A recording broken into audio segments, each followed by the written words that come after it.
Mark Sargent, Herschel 36, Truth is Stranger Than Fiction. How the devil are you, sir? I cannot complain at all. All right, I, listen, tell the listeners who you are, what you do, and why it is you are famous. okay, my name is Mark Sargent. I am currently the tip of the spear when it comes to the flat Earth movement. And this thing, which I've been doing for the last 13 months now, and it has been growing like a weed and become this kind of this secret viral thing where there's so many people that know about it, but so many people don't talk about it to each other because they're not sure if anyone else knows. So it's kind of mentioned in whispers, but for those of you who don't know what we're talking about, it's how do you know that you live on a globe? Who told you? Because you don't know because you found out by yourself, and that usually upsets a whole bunch of people. Uh, Listen, buddy, it's a hornet's nest. It's a real it- hornet's nest. it's I am getting absolutely destroyed left, right, and centre. And I'm not even a flat earther. I mean, oh yeah. I'm talking about things like chemtrails. Oh And I get oh absolutely annihilated online. I'm a fruitcake, I'm a nut, everything. And I'm filming these planes come across the sky. They go zigzag. They start about 7:15. They go across the Mediterranean and they keep crossing. And all of a sudden, by 11, half past 11, 12 o'clock latest, we've got a film across the sky. Chemtrails. I know that's not your thing, but have you any thoughts on chemtrails? I know that they're real, and I know that that commercial airliners or pretend commercial airliners or there's something up there spraying. But as far as the purpose, I don't think it's just one thing. People have asked me, are they poisoning us? I go, well, it's not a short-term poison, that's for sure, because you don't see people dropping in droves in the fields. Could it be genetic alterations? Could it be masking parts of the sky? Could it be could it be mind control? Could it be all three? I don't know. But I do know that there is something going on out there. People that say that they're just contrails, they're kidding themselves. I mean, they're hidden as contrails, which is great. That's very clever because most people would just look up and say, "Oh yeah, they're contrails," just like most people would look up and say, "Oh yeah, they're satellites." I was like, really? Who told you there were satellites? The same people that told you that the Americans went to the moon? Those guys? Yeah, don't buy it. Well, that's right. This whole thing you and I call life Yeah, it's sadly, I think, masquerading as something that it's not. This is a bit like I hate say it, but the Truman Show. That there is something going on, and I just don't know what it is. But yeah. you are famous online for the alternative, or for the alternative thinkers. Some people say you're a shill. I know you've got this thing going on with Eric DeBay. I think Eric Yeah, DeBay's slagging everyone off, right? yeah, he is. I don't know why, but there seems to be some major issues within the alternative media sector. Yeah, People falling out left, right, and centre. Other people saving the world, and on we go. But here we are, right? yeah. So you and I are going to talk about flat Earth, Okay, and I want to hand it over to you. And I'm not convinced that we live on a flat Earth, but I tell you sure. what, I'm not convinced we live on a ball either. And I've also come across flat universe theory. And so it gets weirder and weirder the deeper I go down this rabbit hole. Yeah. I'm also pretty certain, I can't be 100% certain, but I'm pretty certain we did not go to the moon. Okay, I'll hand it over. Oh, no worries at all. In fact, it's funny that you contacted me this morning because I was working on a new intro in my head last night before I was drifting off. Because what I noticed, because I actually brought this up, we celebrated St. Patrick's Day just recently over here in the United States, and so we had a big family dinner. And I saw some of my cousins and my aunts and uncles that I had not seen in a long time, and they were asking me what I was doing. I said, "Oh yeah, I've kind of been doing this flat Earth thing." And as a matter of fact, my book just came out 3 weeks ago, called Flat Earth Clues: The Sky's the Limit. And I showed it to them, and they just didn't understand it. And as I was telling them, they got angry. And what I wanted to introduce to people, this is the first time I'm kind of saying this on air, is that because I'm really going to try to lead in, if I ever start doing this from a public speaking standpoint, lead in with an apology. And that is, this topic has a good chance of upsetting you. If you think of any, not just conspiracy topics, but think about mainstream controversial topics that bring about emotions, like abortions or stem cells or gay rights or black rights or women's rights, or take anything you want. If you put all those things together and put them in a box, you'd think that'd be, a pretty big hornet's nest. That does not compare with this topic, and you gotta wonder why. Because this topic should be just ridiculous. People should just wave it off and be like, "Ah, yeah, don't bother me with that stuff." But instead, people get very, very upset. The people that are listening now, some of you are going to get upset, but are going to start throwing things at the radio and say, "You're ridiculous. You're out of your mind. You're stupid," and you gotta wonder why.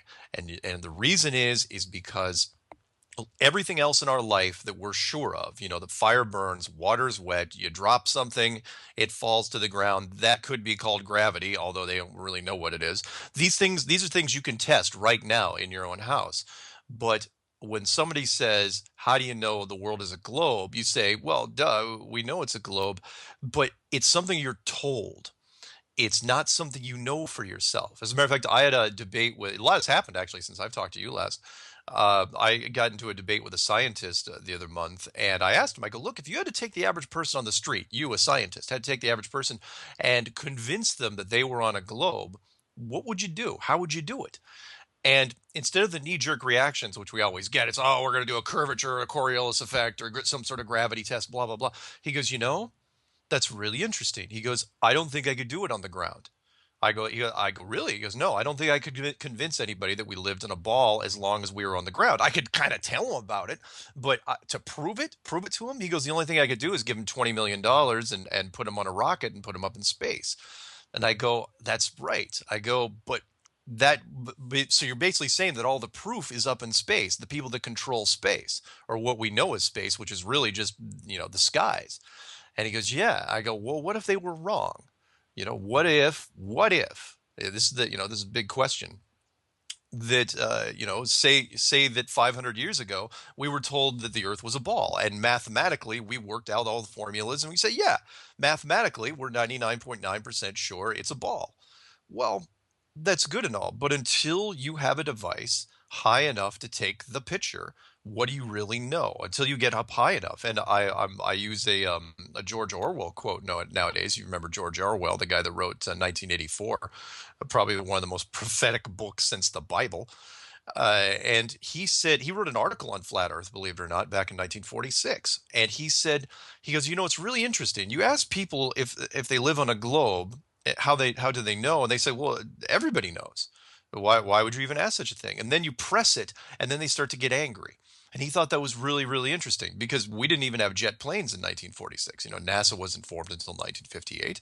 So how did people know in 1946 that they lived on the globe? It's because they took somebody else's word for it.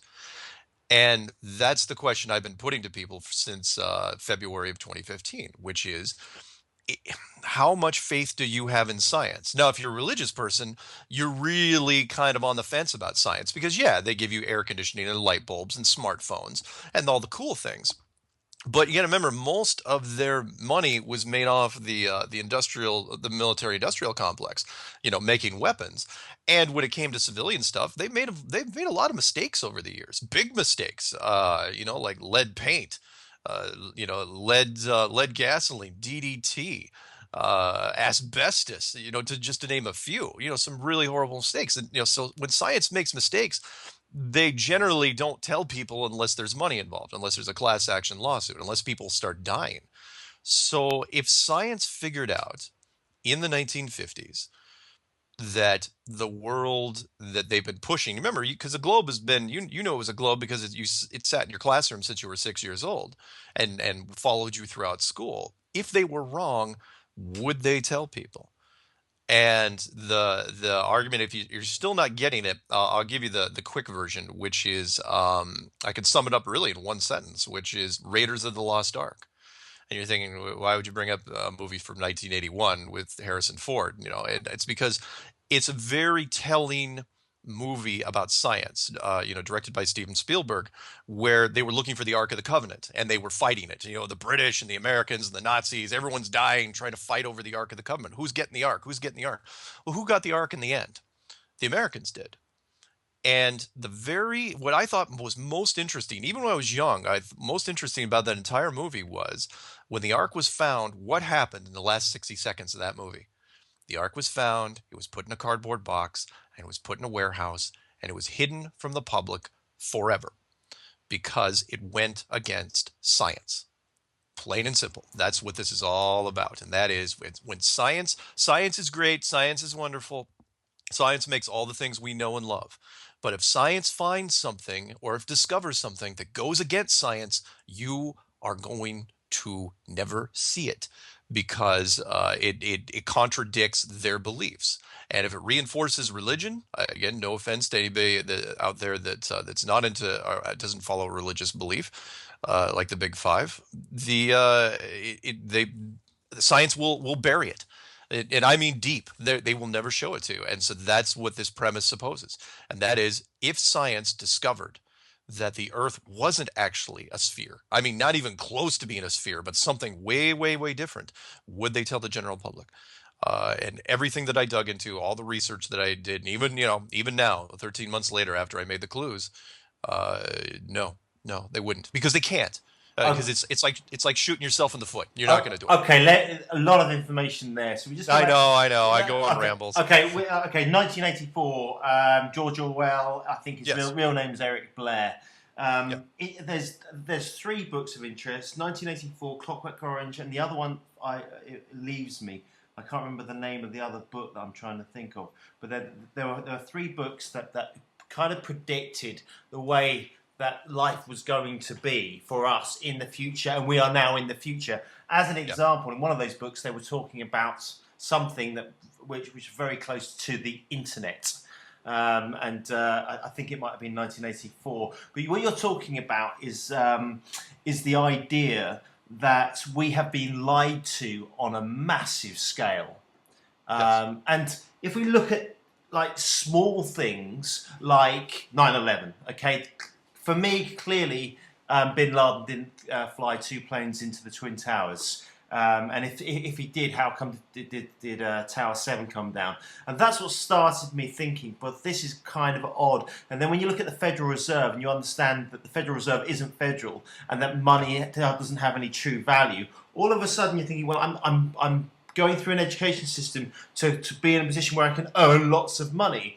And they've Yeah. kind of taken this need for gold and precious metals away from us and pushed us into currency exchange, and that currency has no inherent value, and we're likely, I think, to head into inflation and hyperinflation to devalue the currency that we do have, and we're heading towards, I think, a feudal system. Okay, but that doesn't say that we live on a flat plane. Okay. No.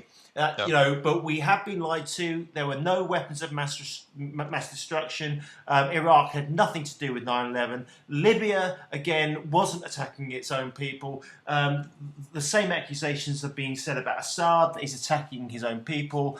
And so it goes on and on and on. So we Yeah. are being lied to. We have been lied to. And I studied history from school all the way through to A levels. And it's very clear to me now that the history that I was taught is and was and will always be a lie. But that doesn't mean we live on a flat earth. But you are correct. I grew up with a ball in the schoolroom, and a ball earth, and I've been told that I live on a ball earth. And Can I chime in real yeah, quick yeah, here because yes, you please. made some excellent points there, and that is, look, everyone knows that we've been lied to. Napoleon, as much as everyone has the T-shirts that say history is written by the winners, there's a better one than that, and that is one from Napoleon, who said that history is just lies that are agreed upon. And the Americans, especially, we lie about everything. I mean, we don't all the major events in our history, especially the big wars. If people think that you aren't lied to, look at the American Civil War, the Spanish American War, the Mexican American War, the Vietnam War. We will lie for just about anything. I'll give you a perfect example. For money, we'll especially lie, of course. Men lie all the time for money. Most people don't know. I came up with this one on my own. That is the Panama Canal. And people say the Panama Canal is not a conspiracy. I go, no. I go, think of the biggest architectural project you can think of, like the Hoover Dam, big thing, right? You know how many people died during the Hoover Dam construction of it? Less than 100, maybe 70. Do you know how many people died? How many Americans died making the Panama Canal, which was really just digging a big ditch? The better part of 6,000. And you're thinking, wow, that's quite a bit. I didn't know that. But then I say, well, they died of yellow fever and malaria, and then you say, well, of course, that's expected. That's not a big deal. With mosquitoes are down there, it's not like they knew they were going to die from mosquito bites. And I go, really? Because the Americans didn't start the Panama Canal. The French did. And the French, because all the tools were still down there when the Americans got there, all the French tools. The French lost 21,000 men trying to dig the Panama Canal. So you take the Americans, Americans had to invent mosquito netting to go down there. The point is that you're saying, why, how is this a conspiracy? The point was the Americans knew full well we were going to lose thousands of men, probably upwards of 10,000. And, the French, when they lost 21,000, there were so many protests in the streets, they had to abandon it. They were just, they were just dropping like flies. But the Americans these weren't military, this sent civilians. They sent 6,000 men to die for what was essentially a toll road. And you say, well, what's your point? My point is, if you're willing to wipe out, and that's, by the way, 6,000 men, that's the combination of Pearl Harbor and the World Trade Center combined, if you believe the numbers. And if anyone that's willing to send that sort of manpower down there, sacrifice that sort of men for really ended up being a toll road, yeah, it's a military choke point, but we didn't send military down there. Anyone's willing to do that is willing to do anything for money and resources. So don't think for a second that you can't be lied to on a grand scale. Even when the Americans, I know you're over there in Spain, but the Americans going to the moon. Look, and I'm from the United States. I was born and raised here. It's a matter of national pride. We were all very, very happy about that. But why wouldn't you lie about, if you could fake the moon mission, why not fake it? You get national pride, and you get all these wonderful things, these kudos, and people say, oh, look at America, look what they've done. But the bigger question is, why did they do it? Because it's still a lot of money just to say you put a flag on the moon and then scare everybody off so nobody else goes there and plants their own flag. And that's what this kind of turned into. This answered a question for me that had been burning for the last 10 years, which was why fake something that big? Why spend that much money on a fake rocket program when what's the motivation? The reason is they don't want you to know. They have to control the skies, and they don't want you to know what's up there. They don't want you to look at the world. Think of how, and I know I'm segueing into this, please cut me off anytime. Think of how many times, I mean, the Americans had gone to the moon and back and never took a picture. They'd had rockets going since 1957 and did Apollo missions 1 through 17 and never took a picture of the Earth, and only took a picture of the Earth on the very last mission, Apollo 17, on the way back in 1972. What took them so long? To take a picture of the Earth. And then that picture they milked for 43 years. They didn't even bother releasing another full picture of the Earth until just last year. Okay, let me jump in there. Sir, go ahead. But there is one picture. There is one picture of Earth, isn't there? And as far as I can tell, and so that would suggest that the Earth is round. Okay, that You mean one. it That is a one sphere? picture. Sure, if you believe the one picture. That's right. If you believe it, but that picture doesn't make any sense if you look at it. It shows the bottom part of Africa and all of Antarctica. If it's a United States space program, why wouldn't you take a picture when the United States or the Americas are in the shot? Why take this picture of a mostly cloudy Earth? It was not by any standards a good picture. And it wasn't indicative of our space program. But more importantly, why did you wait so long? I use I came up with an analogy recently, and I call it the angry wife syndrome. And you'll kind of see where I'm going with this. And that is, a wife is, husband and wife are married for 40 years. Husband comes home, the wife says, "Hey, I'm divorcing you," and he goes, "Why?" She goes, "Well, it's because after 40 years, you've only given me one bouquet of flowers." Right? And so what happens the very next day? He comes back with a bouquet of flowers, right? And he goes, "Well, now you don't have to, now we don't have to get a divorce." Well, you know how the rest of that plays out. She goes, "What are you talking about? Women know better." It's like, "What are you talking about? You bring me flowers now after 40 years? The only reason you brought it is because I mentioned it in conversation." That is what the photograph was like, which was 43 years, not a single a photograph of Earth. And then all of a sudden in July of 2015, they're going, "Oh," NASA just says, "Oh yeah, by the way, here's a photograph of the Earth, second blue marble shot we've taken in 43 years." Obama comes on, does a little press conference about it. Neil deGrasse Tyson tweets NASA tweets it. And it's like, now you're bringing it up after we've been harping on you for the last 6 months that you don't have a picture of the Earth from space. What happened all the times before now? It doesn't count. I'll use the angry wife scenario every time if a scientist tries to pin me on it. Anyway, sorry, that's my rant. So no, even that one picture from 1972, utter fake. Look at all the other stuff that's not there from the Americans that should be there. There is no video, even today. There is no video of the Earth spinning on its axis from space. Not with the weather morphing. There is no video of any object leaving orbit or returning into Earth's orbit with the camera running. There is no shot of any astronaut in any mission turning around, doing 180 degrees or better pan around exterior shot with the camera running. There's not even a shot interior from an airlock where we've all seen it in science fiction movies where the astronaut's getting ready to do a spacewalk and the door opens from the airlock. There's not even a shot from inside of there. There's such an absence of evidence. It drove me insane when I was looking into this, and that's where we are now. We all, but I will give this for NASA. It's clever because there's been so many movies and television shows kind of showing different little spacey things that we've assumed it's always been there. That all the footage has already always been there, but whenever it gets to the money shot, whenever it gets to the crux of the scene, they always cut away or do a computer animation or something. Well, Um, this is very true, and we've been dominated by Hollywood for the entirety of my life, and the beginning of most films has some form of spinning ball in it, some spinning earth, and that is paramount in my subconscious. So I just naturally believe that we are on a round spherical earth, sure, but sure. but it is kind of odd. If I speak to pilots, they will tell me that we live on a round earth.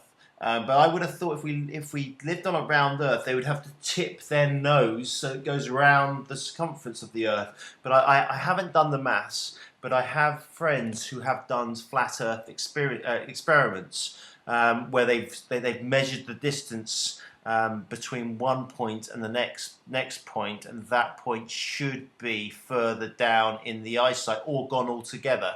I think there's a Yeah. famous quote about, is it Chicago?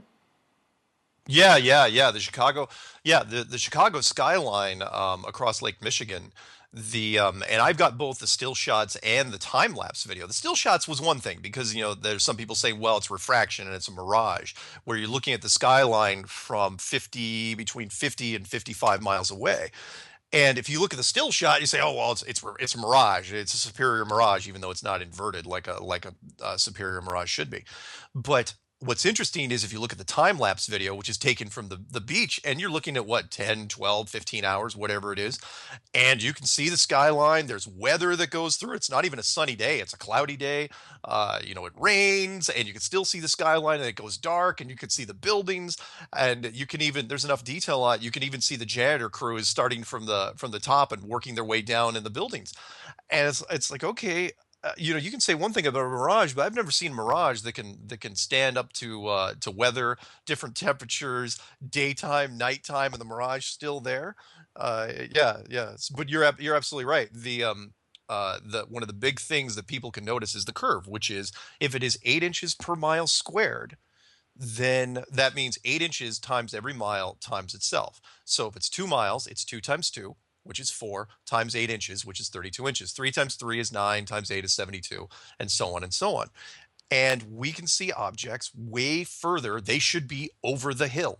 They should be on the other side of the hill. That's all the curvature of the Earth is a slow gradient of a hill, and we can see objects all the time at distances we shouldn't be able to. And I've interviewed people from all branches of the armed forces and professionals and pilots, including Air Force, and they've all said the same thing that we're seeing stuff that we shouldn't be able to, and yet at the same time, nobody has come back and made a video and contradicting it, saying this lighthouse at 40 miles away should be below the curvature. And look, I can't see that lighthouse. Therefore, there's curvature. No one's ever come forward and said that. They'll show a couple boats every once in a while where they say, "Look, I only see half the boat," or the boat's kind of blurring at the bottom. But no one will take a stationary structure and do that test, and it's amazing to see. So yeah, well, here we are over a year into this thing, and no professional has come forward to scientist or otherwise. The closest we got recently was a geodetic surveyor, which was interesting because a geodetic surveyor, unfortunately, is like an astronomer. His whole life revolves around the Earth being a sphere. And so he says, no, no, but he starts with the whole assumption that it is a sphere. He doesn't even get up in the morning if he doesn't think it's a sphere. So there was nothing we could do there.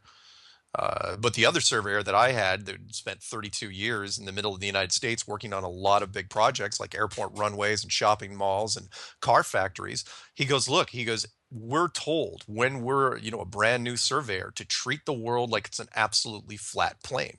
That's one of the first things they tell you. They go treat every project like it's a big flat piece of paper or a big flat cracker. And he goes, that's great and all, but you would think with the curvature of the earth, especially if you're going over 20 miles worth of city, that all these crackers shouldn't be able to line up perfectly because sooner or later you're going to have to deal with the curve. And that just doesn't happen. Just amazing that. In fact, I've now have a playlist of testimony shows from the private and the military sector, and it's got 13 people so far, and I've got two more lined up. It's crazy. It's this thing will not die. No, it won't die, and it has gone absolutely mental on the alternative press angle. The mainstream press have just belittled it at best, right? Barack Yeah. Obama has come up and said, "Oh, he took the Mickey out of flat earthers," but of course, as we know, politics is Hollywood for ugly people, and Barack. Barack is in himself, he's nothing more than a puppet, as far as I'm concerned, and it just seems that we're in. The further I get into this conversation, the more it seems that I'm just in some form of illuminated, blown up bubble by someone else, and Yeah. I'm a puppet myself, and Yeah. the financial system's rigged. Um, it goes on. The education system is a programming computer system. There's nothing religious about the Catholic Church, and it just goes on and on and on. And as you know, you're familiar with Crow 77. Oh, Um, of course. I've done a couple of interviews with Crow, and he's really, really interesting, very, very deep, and I love that man. And this whole lunar wave thing, and the fact that I don't believe that the moon is a satellite orbiting this planet in the universe, as we're told. I just don't believe that anymore. I used to, but I don't anymore.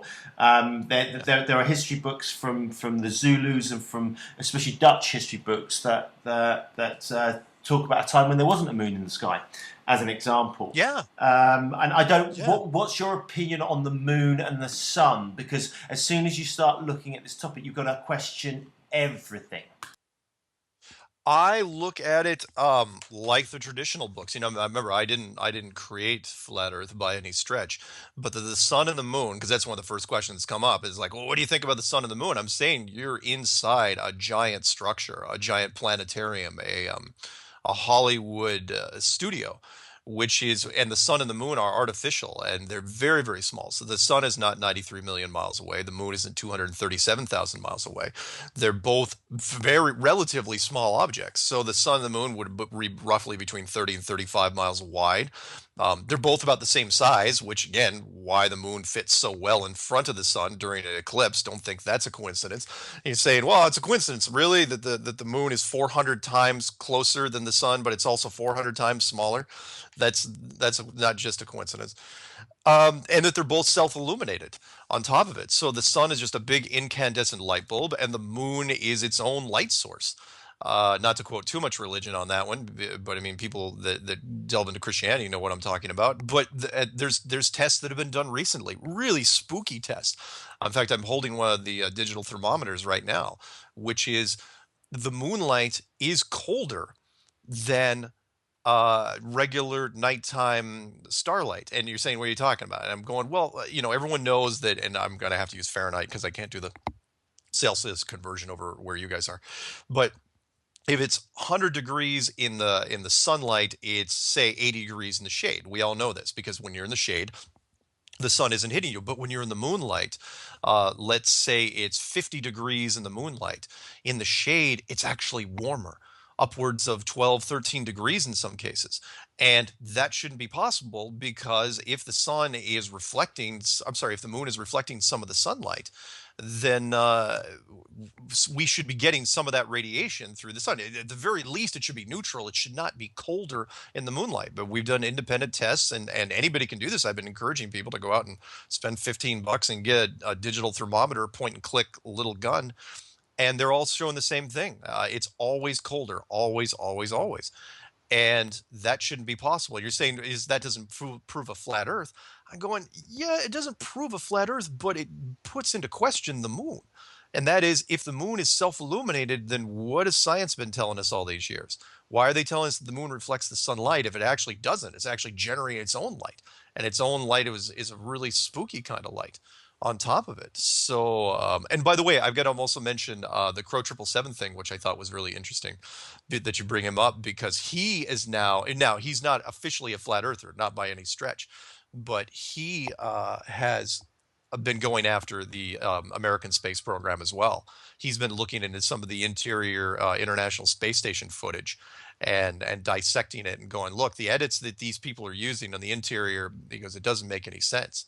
He goes, these guys are lying through their teeth, and he still can't figure out why. He suspects, but he's not going to jump on the flat Earth bandwagon yet because of the controversy and all the comments that it generates. So anyway, yeah, sun and the moon completely artificial.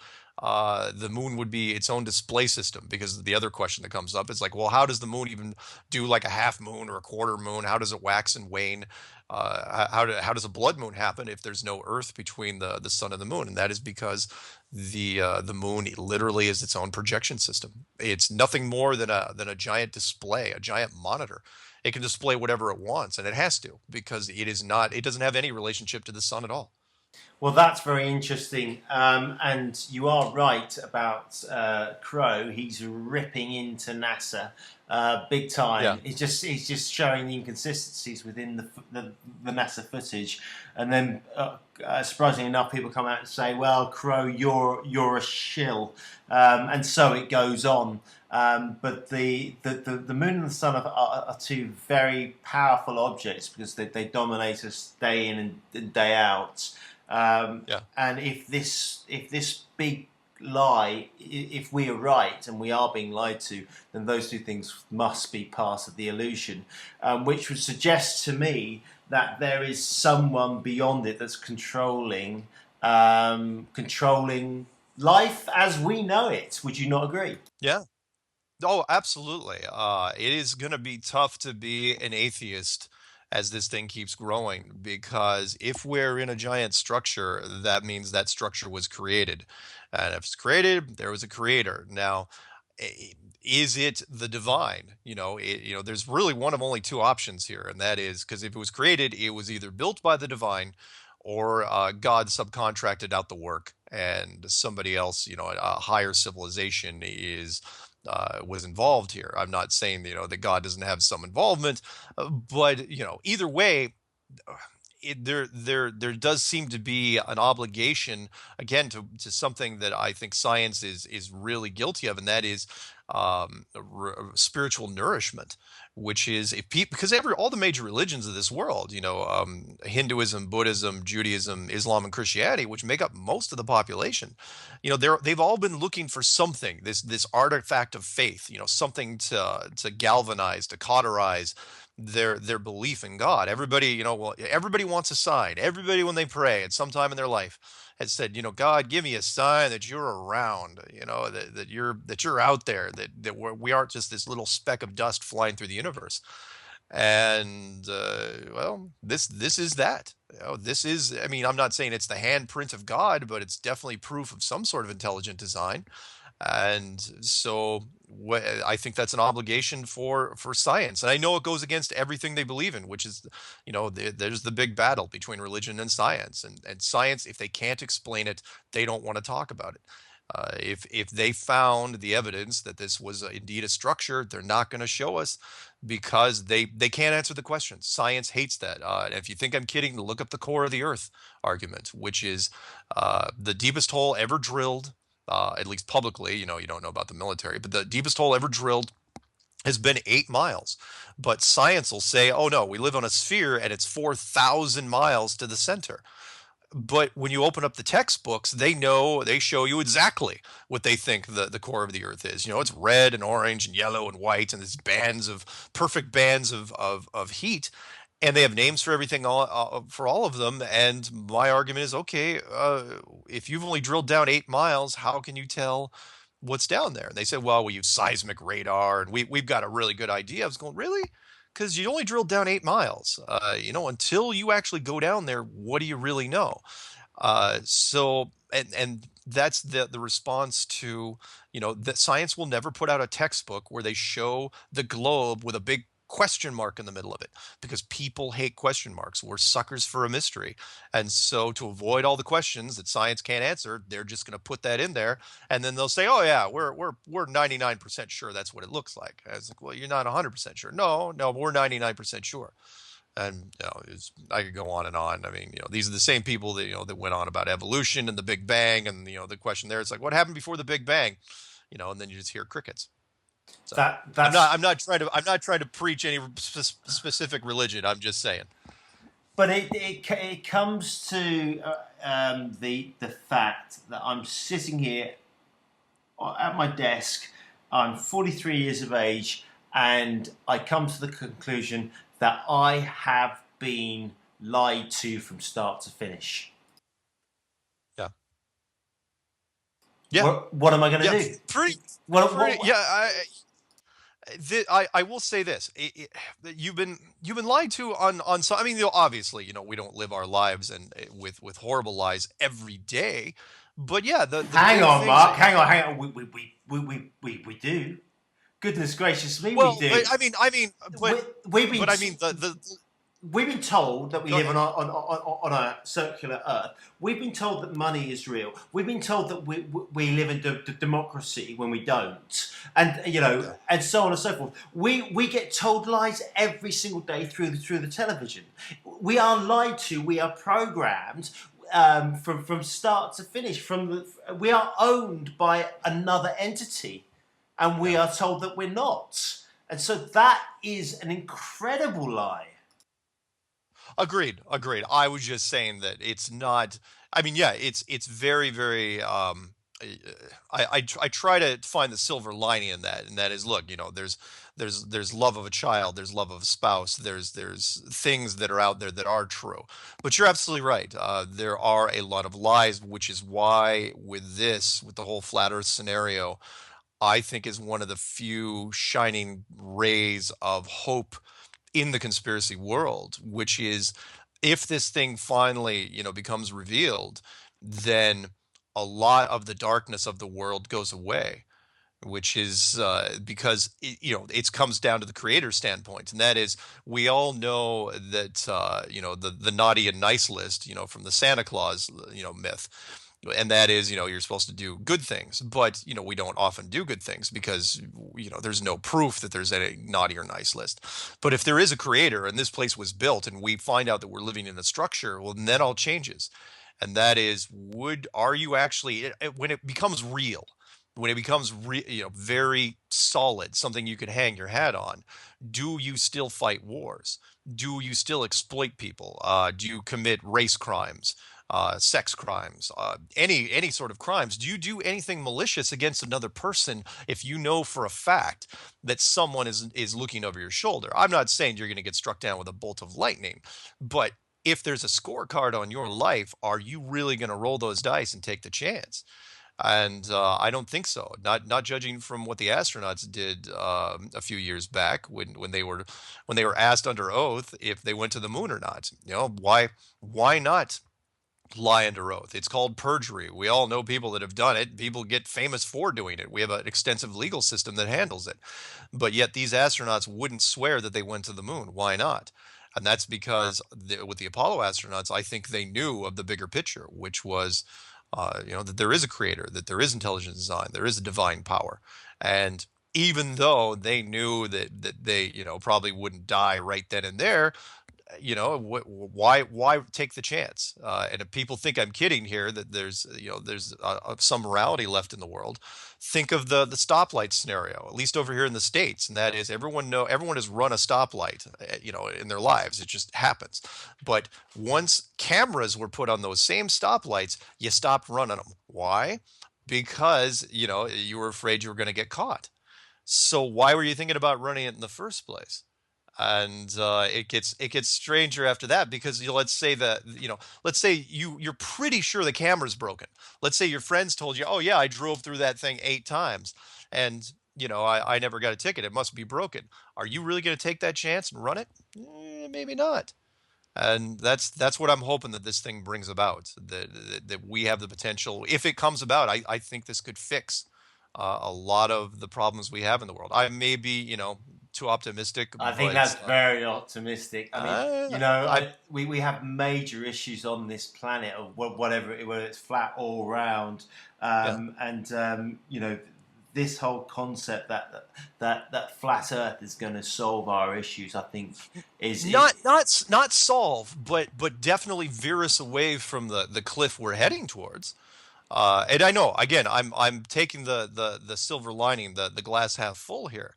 But if you're all in the same community, do you still act the same way?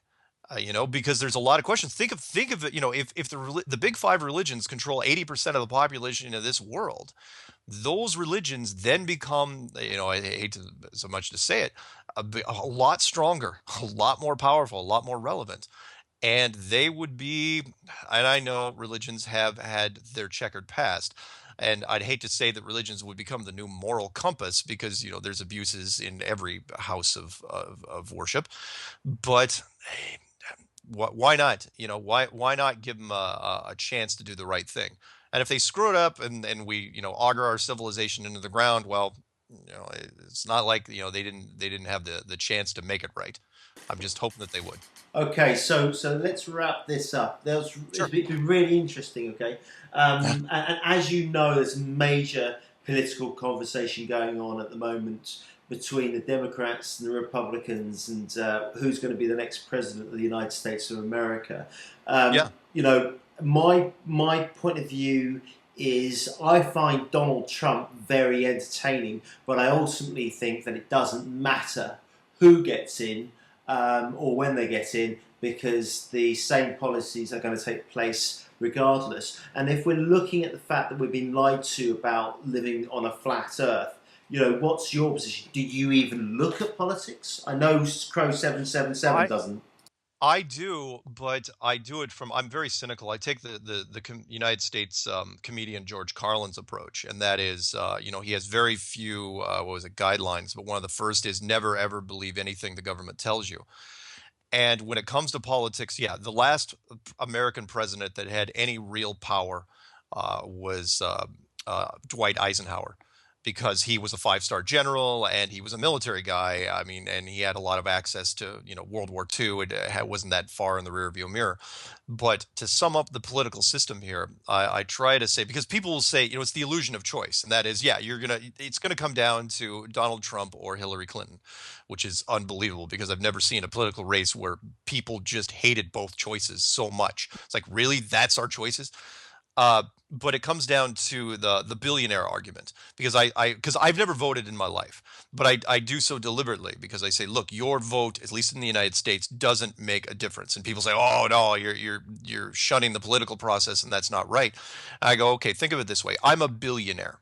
All right, I'm a billionaire, and I'm going to give $1 million to a political party. Who do I give it to? And then, people will say, well, if you lean this way, you're going to go Republican, or if you lean this way, you're going to go Democrat, blah, blah, blah. And they're going to debate about that for some time. And I'm going to go, no, that's not what I'm going to do. I'm going to give $1 million to each party, because I don't care who wins.